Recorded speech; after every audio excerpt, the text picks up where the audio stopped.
ایسی وابستگیاں ہوتی ہیں اور ان کی غیر جانبداری پر سوالیہ نشان اٹھایا جاتا ہے۔ یہ بہت اہم پوائنٹ ہے۔ ایز اے جرنلسٹ میں یہ سمجھتا ہوں کہ واقعی جو سرکاری ملازمین ہیں اور خاص طور پر جو اساتذہ ہیں ان کی سیاسی وابستگیاں ضرور ہوتی ہیں، کیونکہ پاکستان کا جو سیاسی نظام ہے یہاں پر 2-3 محکمے ایسے ہیں جہاں پر بے دریغ سیاسی بھرتیاں کی جاتی ہیں، اور افسوس کے ساتھ کہنا پڑتا ہے کہ ہمارا جو تعلیمی شعبہ ہے یا تعلیم کا ڈپارٹمنٹ ہے وہ اس سے بری ذمہ نہیں ہے، اور ماضی کے الیکشن میں باقاعدہ وہ دھاندلی کروانے میں ملوث پائے گئے۔ یہ بھی ایک پوائنٹ اچھا ہے۔ اساتذہ کی بات ہو رہی ہے۔ آر اوز اور پریزائڈنگ آفیسرز جوڈیشری اور بیوروکریسی کے علاوہ دیگر سول محکموں سے بھی تعینات کیے جائیں۔ الیکشن کمیشن آف پاکستان کی ذمہ داری ہے کہ وہ اس قومی فریضے کو سرانجام دینے کے لیے تمام ضروریات کو بروقت پورا کرے اور عین وقت پر قوم کو کسی صورت مایوس نہ کرے۔ Tehreek Labbaik Pakistan election commission of Pakistan سے پرزور مطالبہ کرتی ہے کہ آئین پاکستان کے تقدس کو پامال کیے بغیر 90 دن کی مدت کے اندر اندر جنرل الیکشن 2023 کے انعقاد کو یقینی بنایا جائے، جو بظاہر ہوتا ہوا نظر نہیں آ رہا، لیکن ہر سیاسی جماعت یہ مطالبہ کر رہی ہے۔ تو لبیک نے بھی یہ حقیقت پسندانہ مطالبہ کیا ہے آئین کی روح سے، لیکن حقیقت یہ ہے کہ یہ 90 روز کے سے اوپر الیکشن جانے ہیں۔ الیکشن کمیشن رولز لسٹیں بلا معاوضہ PDF شکل میں تمام امیدواروں کو فراہم کرے۔ الیکشن سے متعلقہ تمام پرائیویٹ ایپس فوری طور پر ختم کی جائیں تاکہ سب امیدواروں کو یکساں سہولت کی فراہمی یقینی بنائے۔ ڈیٹا بیس تک رسائی حاصل کرتی ہیں جو اپنی پرائیویٹ الیکشن ایپس میں استعمال کرتی ہیں۔ یہ بھی ٹھیک بات انہوں نے کی ہے کہ جو سیاسی جماعتیں ہیں جن کے پاس پیسہ وافر ہے اور پیسے کا بے دریغ استعمال کرتی ہیں وہ نادرہ سے لسٹیں لے لیتی ہیں۔ از خود الیکشن کی شفافیت کو ختم کر کے پیسے والی پارٹیوں کے لیے آسان اور دیگر کے لیے مشکل کر دیتا ہے۔ نادرہ قومی ادارہ ہے اور الیکشن کا شفاف ہونا قوم کے مستقبل کی ضمانت ہے۔ اس لیے قومی ڈیٹا بیس کو کاروباری طریقہ کار کے تحت استعمال کرنا انتہائی قابل مذمت ہے۔ پھر انہوں نے آگے اس ڈیٹے کے حوالے سے کیا اصول ہونے چاہیے، کس طرح رجسٹرڈ ووٹوں کی بات ہونی چاہیے، یہ انہوں نے اپنا مطالبہ رکھا۔ اس کے علاوہ انہوں نے یہ کہا کہ تحریک لبیک پاکستان جو کہ پاکستان کی چوتھی بڑی جماعت ہے اور پنجاب کی تیسری بڑی جماعت ہے اور کثیر عوام پاکستان کی امنگوں کی نمائندہ ہے، اس کو 1% سے بھی کم کوریج دی جاتی ہے۔ یہ گلا آپ بھی اشتہارات دیں، دیکھیں آپ کو کسی نے منع نہیں کیا، یہ میں بات آگے چل کر کروں گا۔ تمام جماعتیں آرگینک طریقہ کار کے تحت عوام الناس کے سامنے اپنا منشور رکھ سکیں اور عوام الناس حقیقی انفارمیشن کی بنیاد پر اپنے ووٹ کا استعمال کر سکیں۔ الیکشن والے دن الیکشن کمیشن آف پاکستان امن و امان کی صورتحال کو یقینی بنائے۔ رضوان سیفی رکن شورا TLP اور شعبہ نشریات کی جانب سے یہ پریس ریلیز جاری کی گئی ہے۔ 2-3 پوائنٹ کہ جو میڈیا کے حوالے سے انہوں نے بات کی ہے۔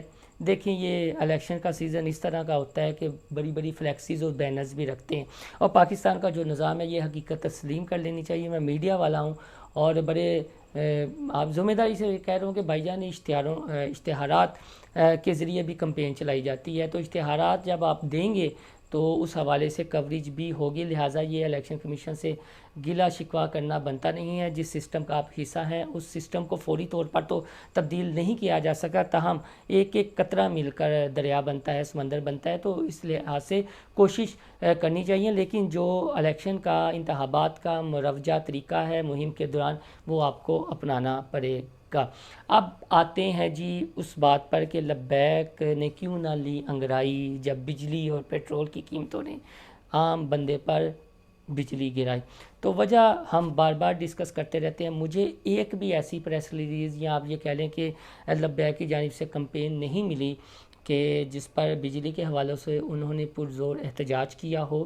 چلے پیٹرول کی بات تو ہو رہی تھی، لیکن آج پیٹرول دیکھ لیں کہاں پر پہنچ گیا ہے، 312 روپے تک پہنچ گیا ہے فی لیٹر پیٹرول، اور بجلی کی قیمت بھی آپ دیکھ لیں کہ عام پاکستانی کا، عام بندے کا، مزدور کا جینا دوبر ہو گیا ہے۔ تو ایسے میں لبیک ایک سیاسی جماعت ہے اور اسے اپنی منظم کمپین کرنی چاہیے، جس کا بار بار ہم تذکرہ کرتے ہیں۔ اس لیے ہم نے بھی خاموشی اختیار کی ہوئی تھی کہ شاید لبیک اس طریقے سے خود ہی متحرک ہو جائے، اس کی مجلس شورا متحرک ہو جائے کو کہ ان کے امیر صاحب کے ہاں اللہ تعالیٰ نے بیٹی کی پیدائش کی ہے، بیٹیاں رحمت ہوتی ہیں، وہ وہاں پر مصروف ہوں گے، لیکن مجلس شورا کے دیگر جو ارکان ہیں وہ کیا کر رہے ہیں، اور لاہور جیسے شہر میں ہمیں معذرت کے ساتھ کوئی ایسی کمپین دکھائی نہیں دی، اور یہ لبیک کے ووٹرز کو بھی سوچنا چاہیے. ٹھیک ہے، یہ ایک گڈ جسچر ہے کہ چیف الیکشن کمشنر نے آپ کو بلایا، آپ نے وہاں پر اپنی سجیشنز بھی رکھیں،